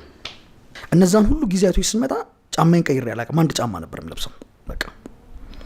ምክንያቱም ፋይናንሻሊ በጣም እየወረድን ነበር ወደታችንና ጫማዬንም ቀይሬው አላውቅም። እና እንደውም በአንዱ ቀን ጫማ ገዝተው ምናምን ሰርፕራይዝ አርክተው ነበረ እና የነበረ ንብረት እጅግ በጣም ደስ ይላል። ግን ጭንቀቱን ያለውበትን ሁኔታ ፊቴ ላይ ታነበዋለህ። በቃ እንቅልፍ አይወስደኝም። በጣም ይከብደኝ ነበር። እንደው በጸሎትም በምንም ወላጆቻቸውም እነሱም ራሱ ያግዙኝ ነበር። አልፎ አልፎ ደግሞ በሳምንት አንዴ እንደዚህ ምናምን ወላጆች አንድ ላይ ሰብሰብ እያሉ ምግብ እየሰሩ እያመጡ ደግሞ ይመግቧቸው ነበር። በዛ መልኩ ወላጅም በጣም ትጋቱ ብዙ ነበር። ግን ዞሮ እንደነገርኩ ሪስኩ በጣም ትልቅ ነው። ወላጅ ሙሉ ኃላፊነቱን ይለጥሏል። አሁን የልጁ ውጤት አላመጣም ማለት እኔ ነው የምጠየቀው። and also I believe in one thing ብዙ ሰዎች አጨብጭበውላል ማለት ቀጣይ ብዙ ሰዎች ካንተ የሆነ ነገር ይጠብቃሉ ማለት ነው። ቀጣይ ለሚፈጠረው ለእያንዳንዱ ነገር ተጠያቂ የሚያደርጉት አንተ ነው። ወይደር ምክንያቱም እነሱ ራሱ ቢሆኑ ተጠያቂ የሚያደርጉት አንተ ነው። ቢኮዝ ከዛ በፊት አድንቀዋል። ስለዚህ ሪስኩ በጣም ትልቅ ነው። 4ኛዋ ወር አለቀች። ፈተና ገቡ እንዳልኩ ተፈተኑ፣ ወጡ። በቅርብ ደግሞ ከሰማ አሁን የአለፈው ዓመት 2016 ጳጉሜ 4 ላይ ውጤታቸው ወጣ። ውጤታቸው ሲወጣ ማታ ከሌሊቱ 6 ሰዓት አካባቢ ነበር የተለቀቀውና እንቅልፍ አልተኛንም። እኔም ባለቤቴም ቁጭ ለን ነበረ። ውጤት ድንገት ወጣ። ቴሌግራም ላይ ነበር፣ ግሩፕ አላቸው። እዛ ግሩፕ ላይ አንደኛዋ ተማሪ አለፍኩ ብላ ስጽፍ ደነገጥኩኝ። ቀጠለች። ሁለተኛዋ፣ ሶስተኛው፣ አራተኛው አለፍኩ ነው። ከዛ ደግሞ በኢንቦክስ ደግሞ ውጤታቸውን ደግሞ እንዳለ ሲልኩልኝ ደስታ ሊነግር አልችልም። አንዳንዶቹ ተማሪዎች እናታቸው ድንች በበርበሬና በዘይት እንዲጥቂሾ ሸጣና ያሳደገቻቸው እና ብዙ ዋጋን የከፈለችባቸው እሱ ነው። አንድ የቀራት ተስፋ፣ ሌላ ልጅ የላትም። በቃ አንድ የቀራት ተስፋ እሱ ነው። እና እሱ ልጇ ማለፉን ስትነግረኝ እያለቀሰች የነበረውን ደስታና ስሜት ልነግር አልችልም። እድሜ እንደተጨመረልኝ ነው የዛን ቀን የምቆጥረው። ከነዛ ውስጥ ኦልሞስት ወደ 1-4 የሚጠጉት ተማሪዎች ሪሚዲያል ውጤት ነበር ያመጡት። ምን ማለት ነው ሪሚዲያል ውጤት ማለት? ከ300 በታች ነው ያመጡት። ግን ያው ከ250 በላይ ነው፣ 260 እንደዚህ አካባቢና ያው በሪሚዲያል ውጤት እንደሚያስገባቸው እናውቃለን። ወደ 38 የሚጠጉት ደግሞ በጣም ጥሩ ውጤት ነው ያመጡት እነሱ። እዚህ ጋር እንድታስብ የምፈልገው ነገር እነዚህ 45 ተማሪዎች ፈተና ፈትነን ሰሌክት አርክተን አይደለም የተቀበልናቸው። ዝም ብሎ ወላጅ የፈቀደለትን ነው የተቀበልነው። ይሄ ጎበዝ ተማሪ አይደለም የሰበሰብነው። ወላጅ የፈቀደለት የትኛውም ተማሪ፣ ምናልባት ከዚህ በፊት ምንም ተስፋ የሌለው ተማሪ ራሱ ቢሆን ወላጅ ከፈቀደለት ተቀብለናል። ከመቀበላችን በፊት ኤግዛም አላደረግንም ማለት ነው። ኢቫሉዌት አላደረግንም። እነከሌን ብንቀበል ጎበዝ ተማሪዎች ናቸው፣ ውጤታማ እንሆናለን፣ ብራንዳችንን እንገነባለን የሚል ሀሳብ ውስጣችን አልመጣም። በቃ ፈቃደኛ ማን ሆኗል ብቻ መለወጥ ይቻላል አይቻልም፣ ያንን ነው ማሳየት የፈለግነው። እና ምንም ተስፋ ያልነበራቸው ተማሪዎች ነበሩ ስንቀበል። ምንም ተስፋ ያልነበራቸው በቃ ኢቭን አጥንተው ሌሊት ላይ ልክ ሲጨርሱ አልፎ ጥያቄ ጠይቃቸዋለሁ እየዞርኩኝ ማጥናትና ለማጥናታቸውን ቼክ ለማድረግ እና አንዳንዶቹ ልክ ጥያቄ ስጠይቃቸው እንባቸው ከአይናቸው ዱብ ይላል። ሌሊት በቃ ያለቅሳሉ። ምን ነው ስላቸው አንብቤዋለሁ ግን አልገባኝም። በቃ ያነቡታል ግን እንዴት መጠናት እንዳለበት እንዴት እንደሚገባቸው እንኳን አያውቁም። በተቻለን መጠን እንግዲህ እነዚህ 4 ወሩን ስንመጣ እንግዲህ እንደነገርኩ ባለቤቴ ናት ቁርስ ምሰራው ሌሊት ደግሞ እኔ ደግሞ የማይንድሴት ስልጠና በመስጠት ምናምን እነዚህን ተማሪዎች ሰፖርት አደረግ ነበር። አፕሪሺየትም ኢንስፓየር ማድረጋቸው ነበር። ያጠናን ስታይሎችንም ነግራቸው ነበር። አንዳንድ ተማሪዎች ግን ከታች ቤዝ ስለሌላቸው ያሳዝነዋል። በቃ የመጨረሻው ሰዓት ላይ እንደደረሱት ቤዝ የላቸውም እና እነዛም ተማሪዎች ነበሩ 3ቱም እና ምናልባት ፌል አድርገዋል የሚል እምነት ነበረን። ነገር ግን አሁን በቅርብ ደግሞ የሪሚዲያል ውጤት ወጣ። እነዛም 3 ተማሪዎች ዩኒቨርሲቲ መግባት ቻሉ ማለት ነው። በአጠቃላይ 45ቱም ተማሪዎች 100% ዩኒቨርሲቲ ጆይን ማድረግ ችለዋል። የሚገርም ነው በእናትህ እግዚአብሔር ይመስገን። በስ ሁሉም አለፈ። ሁሉም 45ቱም ዩኒቨርሲቲ ገቢ ናቸው። ከነዛ ከ45 ውስጥ ደግሞ ኦልሞስት አብዛኛዎቹ አዲስ አበባ ዩኒቨርሲቲ ፈተና አውጥቶ ነበረ። አዲስ አበባ ዩኒቨርሲቲና አዲስ አበባ ሳይንስና ቴክኖሎጂ አስቱ ሁለቱን ፈተና ተፈተኑ። አዲስ አበባ ዩኒቨርሲቲ ተፈተኑት አዲስ አበባ ዩኒቨርሲቲ ገቡ። አዲስ አበባ ሳይንስና ቴክኖሎጂ የተፈተኑት ደግሞ አዲስ አበባ ሳይንስና ቴክኖሎጂ ገቡ ማለት ነው። የቀሩት ደግሞ አዳማ ገብተዋል። ግን ውጤት ስንሰማ ግን ብዙ ተማሪ እኮ ነው የወደቀው አይደል? አዎ ብዙ ተማሪ ነው የወደቀው። እንደውም ኦሮሚያ ክልል ባይገርም 555 ትምህርት ቤቶች አንድም ተማሪ አላሳለፉም። ያው ደብረ ዘይት ደግሞ ኦሮሚያ ክልል ውስጥ ነው የምትገኘው። አንድም ተማሪ አላሳለፈም እና ያንን እንደውም መግለጫ በሚሰጥበት ሳለ እኔ ልቤ ውርድ ብሎ ነበር። ግን አሁን 45 ወደ ዩኒቨርሲቲ መግባት ችለዋል። 45ቱንም ማሳለፍ ችለናል ማለት ነው። የህንፃው ጥበብ የተገለጠው ትጉህ ታታሪ አያውቅም ድካም። ዘመን መሻገር ሳይከተብ አይረካም። የሀገሬ ኮከብ የሀገሬ ፈርጧ በእውነት የወጣ ከአብራክ ከውስጧ አዳዲስ ሐሳብን የሚያፈልቅ በተለየ ስልት የሚያጠናቅቅ የአልሙኒየም ልክ ድር አዲስን እንካ።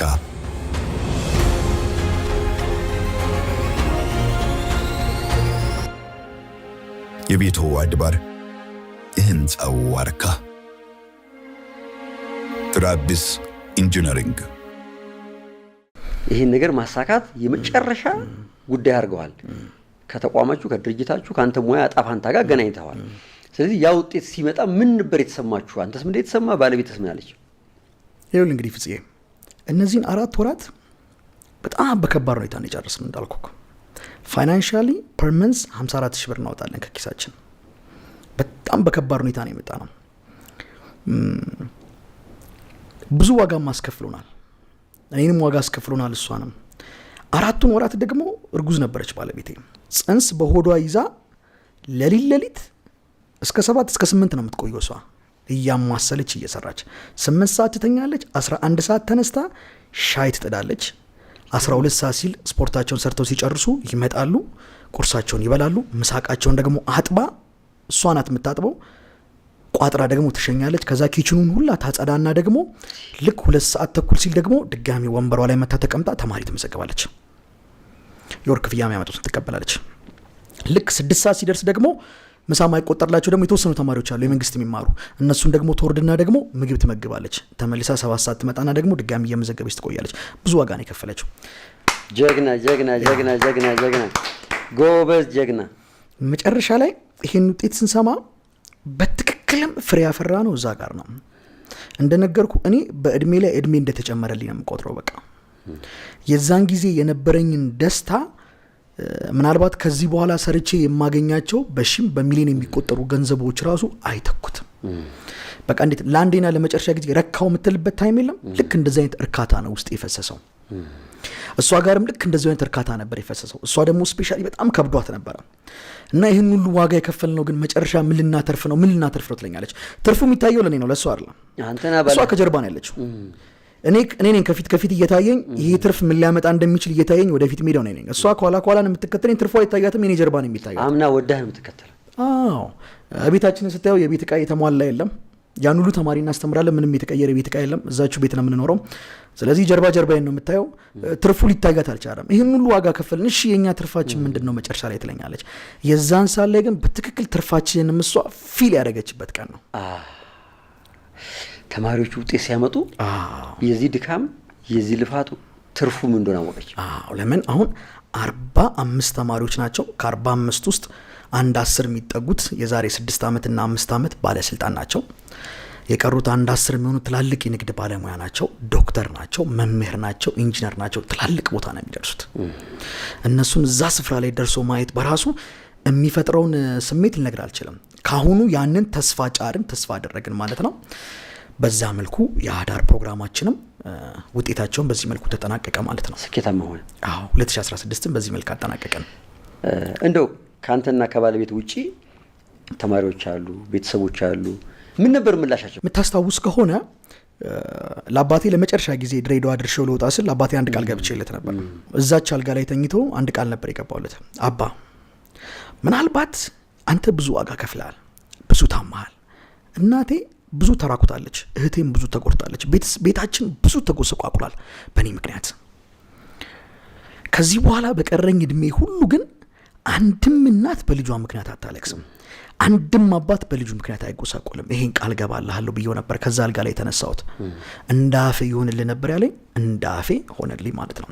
ስለዚህ ቤተሰቦች ጋር ይሄን ደስታ ሳይ የኔ የአባቴን ሳቅ ነው በእነሱ ውስጥ ማየው። አባት መጥቶ በልጁ ውጤት እርክት እንዳለ ሲነግረኝ የአቶ ሻምበል የገዛ አባቴን ፈገግታ በሱ ውስጥ አያለው። የእናታቸውን ስሜት ሳይ የኔን የአባቴን ደስታ ነበር በእነሱ ውስጥ ማነበውና የኔ ትልቁ እርካታዬ ደግሞ ያለው በአባቴ ደስታ ውስጥ ነው። የአባቴን ደስታ ደግሞ ማንበብ የምችለው ቢኮዝ እሱ ከአፈር በታች ነው ያለውና ማንበብ የምችለው ከአፈር በላይ በቆሙ በሌሎች ተማሪዎች አባት ነው። የእሱን ደስታ ማንበብ የምችለው ትልቁ የኔ እርካታና ደስታ የነበረው እዛ ጋር ነበር። በዚህ መልኩ ድል ነስተን 2016ን ዘጋን ማለት ነው። ይህ ስኬት ደግሞ እንግዲህ መቀጠል አለበት። ስለዚህ ትቀጥላላችሁ ማለት ነው። ይሄ አዳሩም ተማሪዎች መያዝም መነጠሉም ይቀጥላል። አሁን በ2017 እንግዲህ የተማሪዎቻችን ቁጥር በጣም አሁን ኦቨር ወጥቷል። 12ኛ ክፍል ብቻ ከ200 በላይ ተማሪዎች ነው ያሉን። እንደሆነም ክላሶቻችን እንዳልኩ ኤና ቢ ናቸው። ሲም አዳርክተናል፣ ግን ሌላ ተማሪ መቀበል አልቻልንም እና የክላስ ጥበት በጣም አለብን። ዲማንዱ በጣም ብዙ ነው። ኦልሞስት እንያዝ ብንል 1500 ተማሪዎችን ማስተማር እንችላለን። ያን ያክል ነው ዲማንዱ። ስለዚህ አሁን ወደ 1000 ተማሪ ዲማንድ አለ፣ እንደው ፍላጎት ያለው ራሱ አለ። ነገር ግን ከነዛ ውስጥ መቀበል የቻልነው ዘንድሮ 200 ብቻ ነው። እንደነገርኩ ክላሷ 200 ብቻ ነው የምትችለው። ዲማንዱ እንደፈለገ ቢኖርም ግን መቀበል የቻልነው እነዚህም ብቻ ነው። እነዛ ጋር ጥሩ ስራ መስራት ይችላል። እንደ ብራንድም ጥሩ ስም መገንባት ይችላል። ግን አሁንም ሰንጥቀን አልወጣንም። በ2016 እንደ ከተማ ጥሩ ኢምፓክት፣ ጥሩ ስምና ጥሩ ብራንድ ገንብተናል። እንደ ሀገር ግን ሰንጥቀን አልወጣንም። እንደ ሀገር ግን ገና አልታየንም። እንደ ሀገር ሰንጥቀን ለመውጣት ደግሞ እነዚህ 2017 የተመዘገቡ ተማሪዎች ላይ ደግሞ ኢንቨስት ማድረግ እንዳለብን ተሰማን። እኔ በምን አምናለሁ መሰለህ? አትሊስት አንዱ ተማሪ በፕሮፌሰር ብርሃኑ ነጋ አፍ ስሙ መጠራት አለበት። ያንን ማድረግ እችላለሁ የሚል እምነት ነው ያለኝ። እንደ ሀገር ትልቅ ውጤት ብዙ ጊዜ የሚመጣው አብዛኛው ጊዜ አማራ ክልል ወደዛ አካባቢ ደስ ምናምን የሚባለው አካባቢና አዲስ አበባ ነው። አምናም አዲስ አበባ ነበር የመጣው፣ ካቻ አምናም አዲስ አበባ ነውና ለምን ከደብረ ዘይት አይመጣም የሚል እንትን ያለኝ። ስለዚህ ከደብረ ዘይት ማምጣት እንችላለን። እንደ ሀገር ትልቅ ኢምፓክት መፍጠር እንችላለን። ስለዚህ ያንን ለማድረግ ደግሞ አምና የሰራነውን ስራ ዘንድሮ በተሻለ መልኩ መድገም አለብን። አምና እንግዲህ 2016 ላይ ቀደም እንደነገርኩ ለተማሪዎች እንደውላለን። 2017 ላይ ተደገመ እሱ። ለ159 ተማሪ እኔው ራሴው ደውላለሁ። ኮል ሴንተር ከፍታለህ አዛ ማታ ወደ ቤት ገባለሁ ከ4 ሰዓት እስከ ሌሊቱ 10 ሰዓት አሁንም እየደወልኩ ቀጥላለሁ ማለት ነው። ስለዚህ ማይሲድ 24 ሰዓት ነው የሚሰራው። 24 ሰዓት ነው የሚሰራው። ይሄን ለማሳካት ያስቻለን ሚስጥር ምንድነው የምትለው አንተ? እኛ ቤት ኤክስኪውዝ አለህ ማለት ለማድረግ አልፈለክም ማለት ነው ብለን ነው የምንቆጥረው። አንድ ነገር እናድርግ ብለን ስንነሳ አይ ይሄን እኮ ለማድረግ ይሄ ነገር አይቻልም፣ ይሄ ነገር ያስፈልጋል፣ ይሄ ነገር የለም ብለን ኤክስኪውዝ አቅርባል ማለት ፍላጎቱ የለም ማለት ነው። አትፈልገውም ማለት ነው። ያ ለምን ፈለግኩት ካልክ ፍላጎት ከምታስቀምጣቸው ምክንያቶች ሊበልጥ ይገባል። ከምታስቀምጣቸው ምክንያቶች ውስጥ ያለው ፍላጎት ካልበለጠ አልፈለግከውም ነገሩን። እኔ ወረቀት የለኝም ትምህርት ቤት ገብቼ ተቀጥሬያለሁ። ትምህርት ቤት ገብቶ ለመቀጠር ዲግሪ ያስፈልጋል። ይሄ ትልቅ ኤክስኪውዝ ነው። ግን መቀጠር ፈልጋለሁ፣ ማስተማር ፈልጋለሁ። ፍላጎቴ ከሲቪ የለውም ከሚለው ድምፅ ማለፍ መቻል አለበት። ያኔ ኤቭሪቲንግ ኢዝ ፖሲብል። ሁሉም ነገር የሚቻለው ፍላጎቶቻችን ከምክንያቶቻችን ማለፍ ሲችሉ ብቻ ነው። የሚገርም ታሪክ የሰማ ነው። ገና ደግሞ ወደፊት ብዙ መንገድ እንደሚቀር አምናለሁ። ገና እየጀመራችሁት ነው። ገና ብዙ እኔ ቲክቶክ ላይ ቪዲዮውን ሳይ በጣም የደነገጥኩት አሁን የነገርከን ቪዲዮ ተማሪዎችን ውጤት እንዲያመጡ አብረው ያድራሉ፣ እኛ ጋር ነው የሚቆዩት፣ እኛ ጋር ነው የሚበሉት የሚለውን ቪዲዮ ሳያው ገና እዚህ ፕሮግራም ላይ መጋበዝ አለብኝ አልኩ። አንድ ሰው ራሱ ላይ ጨክኖ ሊጎብዝ ሊጠነክር የሚችለው አንድ በውስጥ በኩል የሚሰማው መልእክት ሲኖር፣ ብርታት ሲኖር፣ አላማ ሲኖር እንደሆነ በዛ ቪዲዮ አውቅ ያለሁኝና በእርግጥም ደግሞ ዛሬ ቁጭ ብለን እንዲህ ጉዞህን የህይወት ጉዞህን ሳይ ያጋጠመህን ውጣ ውረድ ዓለም እንዴት አድርጎ ሊያጠፋህ እንደነበረ የማይጠቅም ሰው አድርጎ ሊያስቀርህ እንደነበረ አይተናል። ከዛ ደግሞ እግዚአብሔር እየመራ ደግፎ እዚህ አድርሶ ለብዙ ቤተሰቦች ረፍት የሚሆን ለወጣቶች ተስፋ የሚሰጥ ነገር እየሰራችሁ ነውና በጣም የሚገርም ጉዞ ነው። ከዛ በኋላ ግን ይሄ ሁሉ ነገር የሆነው አባት ካረፈ ከምን ያህል ጊዜ ማለት ነው? አባቴ ካረፈ እንግዲህ አንድ አራት ዓመት ሆኗል። ማይሲድ ብለን ከጀመርን ግን 2 ዓመታችን ነው ገና። አሁን ምን ይሰማሃል? እንደው አባት እዛች ጋር ቁጭ ብሎ ያችን ስትሪንግ አርት ስትሰራ ተኮ ተማሪ ብታስጠና ኖሮ ትንቢት ነው ብሎ ተናገሩ። አይገርም? ህመም ላይ ሆኖ ለዛው ትንቢት ነው። ያቺ ናት እየሰፋች የመጣችው። ይገርማል። ትናንት 3 ልጆችን ቻይነኛ ቋንቋ በማስተማር የተጀመረች ናት አሁን እየሰፋች እዚህ ደረሰችው። እንደው ስለ አባቴ ቢኖር ብለህ ትልይ ስሜት ተሰማህ ወይስ ያየህ ነው ብለኸኛል ቅድም ደግሞ? ምን መሰለህ አሁን ወላጆች ደውለው ደስታቸውን ሲነግሩኝ ባለፈው ለሊቱ ሙሉ አንዳንድ ወላጆች አልተኙም። ለሊት ደውለውልኝ በስልክ በቃ በጣም የመጨረሻ ደስታቸውን እየገለጹልኝ እያለቀሱ ምናምን ነው ለሊቱን ያሳለፍነው። ውጤት ወጣ ሰዓት ላይ ውጤት ሲወጣ የኔ ልጅ ያልፋል ብዬ አልጠብቅም ነበር፣ እዚህ ደረጃ ይደርሳል ብዬ አልጠብቅም ነበር፣ ቶታሊ መስመር የሳተ ልጅ ነበር የመለስክልኝ ምናምን እያሉ ለሊቱን ሙሉ እያወሩኝ ሲያሩ በእነሱ ውስጥ አየዋለሁ እሱን። አባቶች መጥተው ፈገግ ሲሉ በልጃቸው ውጤት ደስተኛ ሲሆኑ፣ ዲሲፕሊንድ ሆነው ልጆቻቸው ከሱስ ሲወጡ ልጆች አሉ፣ ቶታሊ መስመር ስተው ሱስ ውስጥ የገቡ ከዛ ወጥተው የተመለሱ አሉ። ቤተሰብ በነዛ ፕራውድ ሲያደርግ ፈገግ ሲል በዛ ኢንስፓየርድ ሆናለሁ። በቃ ያ ነው ህመሜን አሁንም ቢሆን የሚያክመው። ሌላ የሚያክመው ነገር የለም። አባትን ታስታውሳለህ በዛ ውስጥ ኤቭሪዴይ? እግዚአብሔር ሌላ ካት ብዬ አምናለሁ። ባለቤትህን ያቺ መናኸሪያ ውስጥ የተገናኛችሁበት ቅስፈት እግዚአብሔር እንዴት እንደሚሰራ ነው የሚያሳየን። በባስ ልሂድ አልሂድ እያለች ስትገባ ስትወጣ ነበር መናኸሪያ። ተላልፋችሁ ቢሆን ኖሮ አይቀርም፣ ምናልባት ይዘገይ ይሆናል። እቺን ጠንካራ ብርቱ ባለቤት እህት አጋዥ አታገኛት ይሆናል። ግን እግዚአብሔር ፈቀደና ሆነ። ከዛች ቅስፈት በኋላ እንግዲህ ብዙ ዋጋ ከፍላለች። እኔ እንኳን እዚህ ቁጭ ብዬ በዚህ በነበረን ቆይታ እያዘንኩ ነው ሳዳመጥ የነበረው። አሁንም አልተውካትም። ደግሞ ተማሪዎች አመጣ ቀቅለሻቢ ወጥ ስሪ ትላታለህና ምንድነው ለሷ የምትላት ነገር? እንግዲህ ላደርግላትና ለመልስላት የምችለው ብቸኛ መልስ አሁንም ቢሆን የቀረኝን ዘመን በጠቅላላ በታማኝነት ለሷ መኖር ነው። ሌላ ዋጋውን በምንም ልተምነው አልችልም። ሚስቶች እንደምታውቀው ቤት ዕቃ ይወዳሉ፣ ቤት ሲሞላ ይወዳሉ። for a long time ገንዘብ ይመጣል፣ ስራው ላይ ኢንቨስት የሚደረገው በ100,000 ብሮች በወር እየሰራን ቤት ውስጥ የሚገዛ ዕቃ አልነበረም። ታምናለች እሷም። ማይ እንዴት ነው ቁም ሳጥን ልግዛ በአሁኑ ወይስ ቢሮ አንድ ጠረጴዛ ብንጨምር ጠረጴዛ እንጨምር ነው የምትለኝ። ዋው ለምን ስላት ቁም ሳጥኑ ይሰለቸኛል እኮ ከገዛ በኋላ ትለኛለች። ጠረጴዛውማ አይሰለቸኝም፣ ይሰለቸኛል። በየቀኑ ሰዎች ሲመጡ ኢንስፓየርድ ሆኑበታል፣ ይደሰቱበታል። እና ቤቱ ላይ ኢንቨስት ከማድረግ ይልቅ ሁሉ ጊዜም ስራዬ ላይ ኢንቨስት እንዳደረግ አጠገቤ ነበረች። የቀረውን ዘመን እንግዲህ በጠቅላላ ደግሞ በታማኝነት ከሷ ጋር እንደምጨርስ አምናለሁ። ግን ሺ ፔስ ሎት ብዙ ነው የከፈለችው። እንዲህ ደግሞ ለነገር ማልችለው በሴትነቷ ደግሞ የከፈለችው ዋጋ በጣም ብዙ ነው። ሱስ ውስጥ እያለው የከፈለችው ዋጋ ብዙ ነው። ከሱስ ካነሳችን በኋላ ከሱስ ውስጥ ከወጣውን በኋላ የነበረኝ ባህሪ አስቸጋሪ ነበረ። እሱ ላይ የከፈለችው ዋጋ እጅግ በጣም ብዙ ነው። ስራ ስል ቤቴን ትቼዋለሁ for a long time ለረጅም ጊዜ ነው ማለት። እሱ ላይ የከፈለችው ዋጋ ብዙ ነው። ያ ብቻ አይደለም። ከምንም በላይ እንግዲህ አሁን ያኔ ድሮ ያቺ ቲቪ አሰናክላን ብለን አሰናከለችን ብዬ ነበር። ስቲል ነው ቤታችን ቴሌቪዥን የለም። ቴሌቪዥኑን ክላስ ውስጥ ለልጆች ማስተማሪያ አድርገናል። ኤሌክትሪክሲቲ ነው የምናስተምርበት። ስቲል ነው ተቀብላኛለች። በቃ ከዚህም በኋላ ውድ ቴሌቪዥን እኛ ቤት መግባት የለበትም ማስለት እሺ ብላ ነው የምትቀበለኝ። እና እንደዚህ አይነት ሚስቶችን በፍለጋ በምርጫ ታገኛቸውም። በምርጫ ቢሆን እኔ የምመርጣቸው ሴቶች ምናልባት ሌሎች ነበሩ። ትክክለኛ ሚስት ግን ከእግዚአብሔር ዘንድ ናት። እውነትም በረከት ነው የሆነችኝ። እኔ አስቤ ተራምጄበት ያልተሳካልኝ ያልሰፋልኝ ነገር የለም። ስቲል ነው። አሁን እንግዲህ 6 ዓመታት አልፈናል በትዳር።